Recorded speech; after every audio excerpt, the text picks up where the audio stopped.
கூடவே இந்த உட்பிக்கர் எஸ்விடியும் கொஞ்சம் சேர்த்து பார்த்தீங்கன்னா நல்லா இருக்கும். இது எல்லாத்தையும் பார்த்து முடிச்ச பிறகு கமெண்ட் செக்ஷன்ல ஒருத்தன் வந்து சொல்லுவான், என்ன தெரியுமா,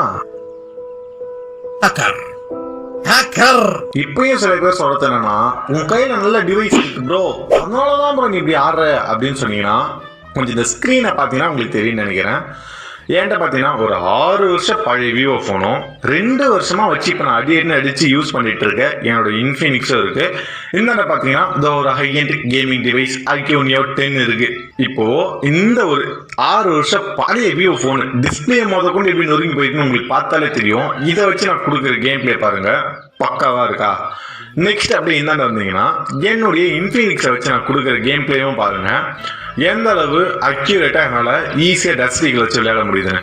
நெக்ஸ்ட் வந்து பாத்தீங்கன்னா இந்த பவர்ஃபுல்லான கேமிங் டிவைஸ், இதை வச்சு என்னால பக்கா விளையாட முடியுது. நிறைய பேர் கேமிங் டிவைஸ் தானே ஈஸியா அடிக்கலாம்னு சொன்னீங்கன்னா, கேமிங் டிவைஸ்ல அதோட ஸ்பீடை கண்ட்ரோல் பண்ணி ஹெட்ஷாட் அடித்து கஷ்டம். அதையும் நான் இந்த இடத்துல செஞ்சிருக்கேன். உடனே உங்க எல்லாருக்குமே மைண்ட் ஒரு டவுட் வந்திருக்கும், இப்போ எப்படி அது எப்படின்றத நான் சொல்றேன். உங்களுக்கு ஃபர்ஸ்ட் டஸ்டிகளை தேவையான 3 விஷயம். ஒன்னு சென்சிட்டிவிட்டி, இன்னொன்னு எய்ம் லாக், மூணாவது டிராக் மெத்தட். இந்த வீடியோ நான் எதை பத்தி சொல்ல போறேன்னா டிராக் மெத்தட். ஏன்னா நிறைய பேர் பக்கமான சென்சிட்டிவிட்டி அண்ட் எய்ம் லாக்லாம் வைக்க தெரியும், பட் இருந்தாலுமே உங்களுக்கு ஹெட்ஷாட் விழுந்திருக்காது.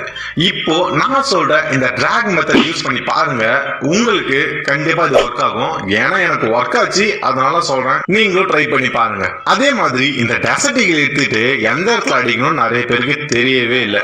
ஃபர்ஸ்ட் ஆஃப் ஆல் பாத்தீங்கன்னா டெசர்டிகள் வந்து ரொம்ப ஷார்ட் ரேஞ்சிலையும் நல்லா